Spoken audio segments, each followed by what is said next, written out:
Good afternoon. Oh, we have a full house. It's good to see.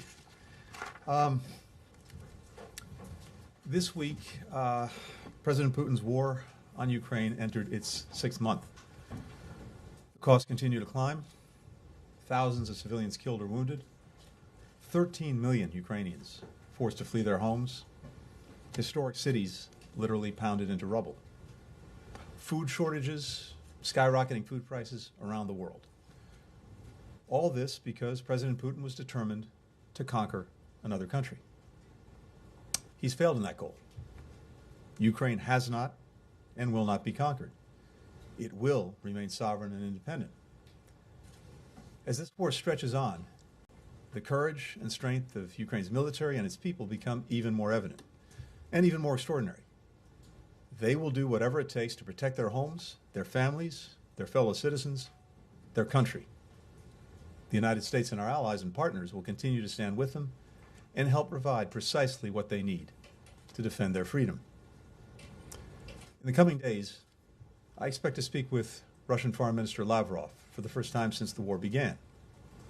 I plan to raise an issue that's a top priority for us: the release of Americans Paul Whelan and Brittany Griner, who've been wrongfully detained and must be allowed to come home. We put a substantial proposal on the table weeks ago to facilitate their release. Our governments have communicated repeatedly and directly on that proposal. And I'll use the conversation to follow up personally and, I hope, move us toward a resolution. I'll also raise the matter of the tentative deal on grain exports that Ukraine, Russia, Turkey, and the United Nations reached last week. We hope this deal will swiftly lead to Ukrainian grain being shipped again through the Black Sea, and that Russia will follow through on its pledge to allow those ships to pass. This has been the focus of the world's attention for months, including a few weeks ago at the meeting of the G20 foreign ministers in Bali, where one foreign minister after another urged Foreign Minister Lavrov and Russia to stop blocking the grain. So this agreement represents a positive step forward. That said, there's a difference between a deal on paper and a deal in practice. Hundreds of millions of people around the world are waiting for these ships to set forth from Ukraine's ports and for millions of tons of grain and other crops to reach world markets. If the Kremlin signed this deal to look reasonable to the world, without any intention of following through, we'll know that soon enough. My call with Foreign Minister Lavrov will not be a negotiation about Ukraine. Any negotiation regarding Ukraine is for its government and people to determine. As we said from the beginning, nothing about Ukraine without Ukraine.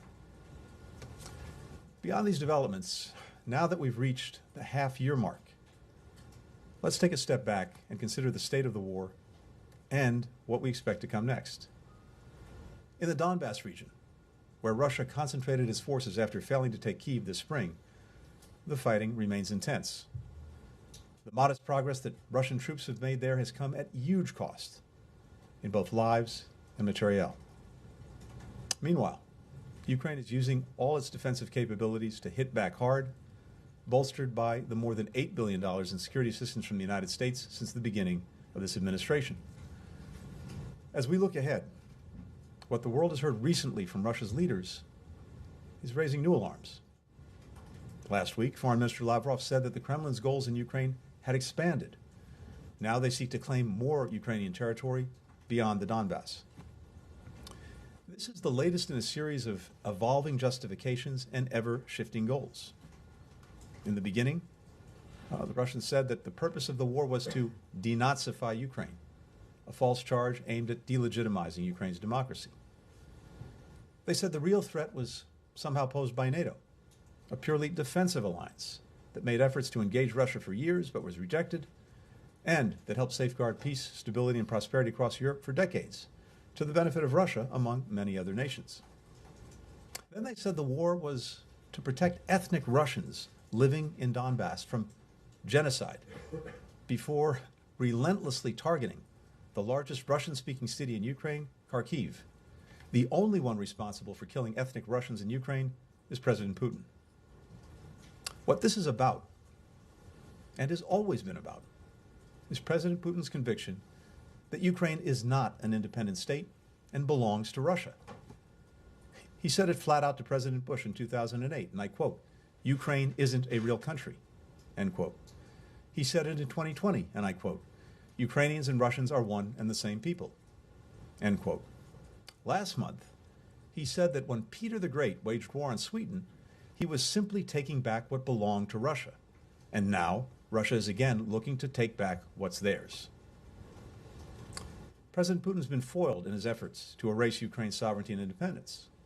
But now, Moscow is laying the groundwork to annex more Ukrainian territory. From downgraded U.S. intelligence, as well as information available in the public domain, we can see that they're following the same playbook that they used back in 2014. They're installing illegitimate proxy officials. They're working to establish branches of Russian banks in areas they control, set the ruble as the local currency, take over broadcasting towers, force residents to apply for Russian citizenship, sabotage internet access for local residents as well. All of this to consolidate their power over these regions. Our intelligence also shows that Russia is using filtration centers in eastern Ukraine and western Russia to detain, to interrogate, and in some cases abuse thousands of Ukrainians. Some are allowed to remain in Russian-occupied Ukraine. Some are forcefully deported to Russia. Some are sent to prisons. Some simply vanish. Here's what we expect to see next. Russia-installed leaders will hold sham referendums to manufacture the fiction that the people in those places want to join Russia. Then, they'll use those false votes to claim that the annexation of these regions is legitimate. We must and we will act quickly to make clear to Russia that these tactics will not work. Annexation by force, the territory of a sovereign and independent country, is a gross violation of the United Nations Charter. Members of the international community that have committed to uphold the Charter and international law have a responsibility to denounce these plans by the Russian government and to make clear they will never recognize these illegal acts. Otherwise, no one can claim to be surprised when Russia follows through on its plans, or if other countries follow suit in the future. A few days ago, Foreign Minister Lavrov said, and I quote, "We are determined to help the people of eastern Ukraine to liberate themselves from the burden of this absolutely unacceptable regime," end quote. By what right can Russia claim this? Ukraine is not their country. The people of Ukraine democratically elect their own leaders. The government of Russia has no say in that whatsoever. The right belongs to the Ukrainian people and the Ukrainian people alone. Despite these deeply troubling developments, we should not lose sight of the broader picture. NATO is stronger, more united, and poised to grow. Nearly 1/3 of NATO members have already ratified Sweden and Finland's accession protocols. We appreciate the Senate Foreign Relations Committee's swift action to advance those protocols. We hope the full Senate will act quickly to do the same. Many countries beyond Europe have condemned Russia's aggression and are holding Moscow to account. The Ukrainian people are more determined than ever to defend their homeland, preserve their culture. All of these developments refute the Kremlin. Economically, the sanctions we've imposed on Russia to end its aggression are having a powerful and also growing effect. Now, Moscow's been cherry-picking economic data to support President Putin's insistence that everything is fine and the Russian economy is going strong. It's simply not true. The Kremlin says that global businesses haven't really pulled out of Russia. In fact, more than 1,000 foreign companies, representing assets and revenue equal to more than 1/3 of Russia's GDP, have stopped operations in Russia. Many of Russia's best and brightest have left as well, including highly educated professionals in critical fields like energy and technology. They say that Russia is replacing lost imports from the West with imports from Asia. In fact, imports into Russia have dropped more than 50% this year. And imports from China, for example, aren't making up the difference in quantity or quality, especially for high-end components. What that also means is that Russia can't manufacture products for Russian citizens or for export and will increasingly lose markets overseas. They say that the government is running a budget surplus because of high energy prices. In fact, the budget is in deficit, and Russia can't spend the oil revenues it has acquired on the imports it wants because of sanctions. They say that the Kremlin has plenty of sovereign wealth. In fact, half of that money is frozen overseas. They say that domestic consumption is still strong in Russia. In fact, consumer spending has plummeted. They say that the ruble is the world's strongest performing currency. In fact, the currency market is controlled by the Kremlin. Russian households are restricted from converting rubles to dollars. The ruble is trading at a much lower volume than before the war. So, though the Kremlin is working hard to paint a picture of economic stability, the facts show otherwise.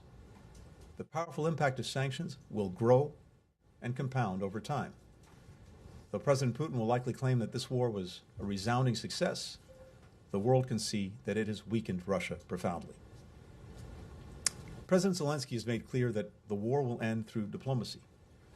We agree. The United States is ready to support any viable diplomatic effort. Unfortunately, Moscow has given no indication that it's prepared to engage meaningfully and constructively, and we're under no illusion that that's going to change anytime soon. If and when the time comes, we will bring the full weight of American diplomacy to bear. In the meantime, we'll continue to do all that we can to strengthen Ukraine's position on the battlefield so it has the strongest possible position at the negotiating table. From here in Washington and in all of my travels, I'll continue to discuss all of this with our partners and allies, supporting a sovereign, independent Ukraine, resolving the food security crisis, and how we can help create the conditions for a diplomatic resolution. Last week, as you know, I had the privilege of welcoming Ukraine's First Lady, Olena Zelenska. She came to the State Department. I told her that the United States will not waver in our support for the Ukrainian people. That was true 6 months ago. It's true today. It will be true long after this war, this aggression is over. With that, happy to take some questions. Andrew? Secretary, there are reports that the administration has decided that this substantial offer is to trade convicted Russian arms dealer Viktor Bout. That's a big offer. Just last week, Bill Burns called him a creep in an interview with me. But you want to get Reiner and Paul Whelan out. So what is the prospect of getting Paul Whelan and Brittany Griner out by making such a big trade, arguably over the opposition of the Justice Department? He's serving a 25-year sentence. And what can you accomplish in a conversation with Lavrov to try to get this grain deal locked in, since they bombed Odessa within 24 hours of agreeing to the deal? How can you trust anything that Lavrov and the Russians agree to? Thanks, Andrea. When it comes to our efforts to secure the return home of Paul Whelan and Brittany Griner, you'll understand that I can't and won't get into any of the details of what we proposed to the Russians over the course of so many weeks now. Well, can you talk about why you would make such an important, why you would put what you call a substantial offer on the table? So here's what I can say about this. First, as I mentioned, we've conveyed this on a number of occasions and directly to Russian officials. And my hope would be that in speaking to Foreign Minister Lavrov, I can advance the efforts to bring them home. We have two imperatives when it comes to arbitrarily, wrongfully detained Americans anywhere in the world, including in Russia, including the cases of Brittany Griner and Paul Whelan. And I say this because, more than unfortunately, horrifically, this is a practice, as you know, that many countries engage in, and one that we are resolutely working to end, and I'll come back to that in a minute. But we have two objectives. We, of course, want to see those who are wrongfully detained be released and be able to return home. At the same time, it's important that we work to reinforce the global norm against these arbitrary detentions, against what is truly a horrific practice. So we're working concertedly on both. We've demonstrated with Trevor Reed, who came home a few months ago, that the president is prepared to make tough decisions if it means the safe return of Americans. At the same time, we are working with partners around the world to use all of the relevant tools at our disposal, including some that were announced just recently in an executive order that the president released, to respond to and impose costs on those who engage in this practice. And I believe we can actually fulfill both imperatives. And let me just say this as well. I think you can expect to hear me in the weeks and months ahead speak more to the efforts that we're making to reinforce this global norm against arbitrary detention to deter countries from doing this in the first place. Matt. Can you speak to the grain? Oh, I'm sorry, the grain. I apologize. I didn't get to, Andrea, the second part of the question. Look, Andrea, it was incredibly powerful when we were in Bali a few weeks ago at the G20 to see foreign ministers from around the world demand that Russia end its blockade of Odessa and of the grain that has been blocked in Ukraine for 6 months, more than 20 million tons. And minister after minister did this from countries around the world geographically to such an extent that Foreign Minister Lavrov decided not to return for the rest of the session that the G20 foreign ministers were holding. And then I think the steps that we've seen Russia take in at least agreeing on paper to allow grain to leave Ukraine is in response to the pressure that Russia is feeling, not just from us, not just from G7 countries or even G20 countries, but from countries around the world who are saying whatever they think about anything else, end this blockade, allow the grain to leave, allow us to feed our people, allow prices to come down. But the test, of course, now is whether there's actual implementation of the agreement. That's what we're looking at. We'll see in the coming days whether what Russia signed it's serious about, whether the grain gets out. That's what we're looking toward. The bombings that you saw the other day, I mean, step back for a second. Irrespective of what they were aiming at, by what right does Russia have to bomb anything in Ukraine or anything in Odessa or anything in the port? None, zero. Anything it's doing is to further its efforts to conquer Ukraine, which have and will fail. But in the case of grain specifically, what we need to see, what we're looking to, but what the world is looking to, more important is whether those ships begin to sail, whether the grain starts to move. We'll find out in the next few days. Thanks. Happy summer, Mr. Thank you. Secretary. Happy Wednesday. Thank and, you. perhaps most importantly, happy birthday to the State Department today. I believe it is the birthday, right? 133 years. Where's the cake? I don't know. I was expecting you to bring one out. We'll come back to that. Thank you. So two things, but they'll be real brief. One, when you talk about this substantial proposal to the Russians, can you? I realize you won't get into the specific details of it, but does it involve a swap along the lines of what was done for Trevor Reed? Again, because I want to make sure that the proposal that we put forward has a good chance to advance, I'm just not going to get into it in public. Secondly, for the last couple months, well, the last 6 months now, you have been talking about how Russia is isolated internationally, and yet we see Foreign Minister Lavrov jetting off around Africa and the Middle East, and President Putin going to Iran, and say what you want about him only going to Iran. They make the case that they're not isolated, and now you're about to have this conversation with him. So what does that say about the administration's efforts to isolate Russia when you are actually now reaching out to them to talk about issues? Matt, in terms of some of the travels that the foreign minister, for example, is engaged in, what I see is a desperate game of defense to try somehow to justify to the world the actions that Russia has taken, both with its aggression in general against Ukraine, as well as more specifically with its blockade of Ukrainian ports, and its denying to the world at a critical time the grain, the wheat, the food that it needs.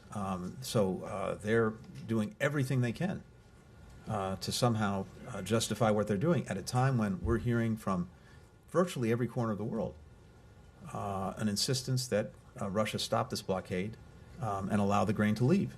So, no doubt, Foreign Minister Lavrov will share some interesting views on the war, Russia's aggression, as well as on grain. For example, one of the things that Russia's been doing is blaming on sanctions the challenges of getting Russian grain out of Russia, when in fact, as everyone knows, and as we make clear repeatedly, the sanctions that we've imposed on Russia for its aggression against Ukraine from day one exempted wheat, exempted food products, exempted shipping and insurance necessary to move those out of Russia. So that's a fabrication. I'm sure it's one that will be repeated, but it's one that we will continue to debunk. But what I see in what they're doing is, again, desperately trying to explain the fact that a food crisis that has gone from making 100 million people food insecure 3 years ago to about 160 million people food insecure during COVID to now well over 200 million because of Russia's blockade of Ukraine's ports. This is somehow trying to justify what's unjustifiable. The only way that Russia can fully address the concerns of the world, look, the ideal way would be for it to stop the war and the aggression. But short of that, end the blockade. There's a deal on the table to do that. What's going to be much more important than what Foreign Minister Lavrov says on his travels is what Russia actually does in implementing the agreement. That's what the world is looking for. Going back to your discussions with the Russians on the substantial proposal, what's been the response from them up until this point? Well, I'm not going to characterize it. Again, my interest and my focus is on making sure that, to the best of our ability, we get to yes. Do you feel that? I'm sorry. And I don't want to qualify it. Look, one of the things that happens is this, and I mentioned in response to Andrea a minute ago. We're very focused on getting Brittany and Paul home. At the same time, I'm also focused every single day on arbitrarily detained Americans in more than half a dozen countries around the world. We have a team that works on this 24/7, led by Roger Carstens. This is, for me, an issue of utmost importance. It's something that I see as fundamental to my own responsibilities in this job. Looking out for the men and women of this department, looking out for any American who is arbitrarily detained abroad or otherwise needs our help when they're overseas. And I say this because this is something we are working every single day. And most of the time we're working it quietly behind the scenes for obvious reasons. And I would say just because you don't see us doing something or you don't hear us talking about it doesn't mean it's not happening. On the contrary, this is something that bringing people home, bringing Brittany home, bringing Paul home, this is something that we're focused on 24/7, 7 days a week. Alex. Thank you. Mr. Secretary, let me get a comment on increasing calls to the administration to label Russia as a state sponsor of terrorism. If you ask anyone in Ukraine, they will tell you, what Russia is doing every single day, the scope of its brutality. Well, if you compare with the countries that are already have been designated, North Korea, Iran, and Syria, will make them look actually vegetarian. So what are we waiting for? So, on this, a few things. First, I'm obligated, the department is obligated to follow the law. Criteria against which we make this determination are defined by Congress. So that's what we're looking at. And our task is to try to take these criteria that Congress has established and compare them against the facts to make sure that the facts in a particular situation actually meet the criteria that are established in law. Meanwhile, as we look at that, we're aligned with dozens of countries around the world, across 4 continents, on the most powerful sanctions, export controls that I think have ever been levied. We've also curtailed international assistance and foreign aid. And the costs that have been imposed on Russia by us and by other countries are absolutely in line with the consequences that would follow from a designation as a state sponsor of terrorism. So the practical effects of what we're doing are the same. More broadly, I would just say this. We've methodically ejected Russia from the international economic order. I talked about that a little earlier. Most favored nation status and borrowing privileges from international financial institutions, gone. We've restricted its ability to access its frozen central bank funds, to make debt payments, and what you've seen is a powerful impact and a growing impact on Russia's economy and Russia's economic prospects going forward. So in terms of the impact we're having, it is very much in line with anything that the SST designation would enable us to do. We're basically doing everything that we would need to do and want to do. So again, what we're focused on is making sure that we are meeting the law and the criteria set out in the law, and making sure we're having the strongest possible impact. We have time for one final question. Pat? Thanks. Secretary, I'm wondering, I know you don't want to get into the details of this proposed deal that you guys have put on the table, but can you detail President Biden's role in putting that offer to the Russians? Was he involved? Did he sign off? And then my second question is, with you expected to speak with the Russian foreign minister in the coming days, aren't the Russians getting exactly what they wanted here in detaining Americans, getting a phone call from the Secretary of State over these detained Americans while this war rages on in Russia? Why not continue these conversations quietly instead of in this public way where the Russians get this win of having a conversation with the U.S. Secretary of State? Thanks. Kylie, in terms of the president, of course, he was not only directly involved, he signs off on any proposal that we make, and certainly when it comes to Americans who are being arbitrarily detained abroad, including in this specific case. Second, there is, in my mind, utility in conveying clear, direct messages to the Russians on key priorities for us. And as I mentioned, these include securing the return home of Brittany Griner and Paul Whelan. They also include, as I mentioned, and I would expect to raise, following through on the grain agreement, because what we're seeing and hearing around the world is a desperate need for food, a desperate need for prices to decrease. And if we can help through our direct diplomacy encourage the Russians to make good on the commitments they've made, that will help people around the world, and I'm determined to do it. And then, as I mentioned earlier, I think it's very important now that we see what Russia's next plan is. That is the annexation of more Ukrainian territory.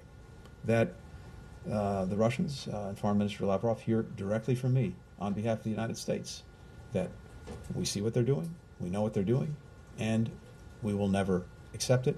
It will never be legitimized. There will always be consequences if that's what they do, and that's what they try to sustain.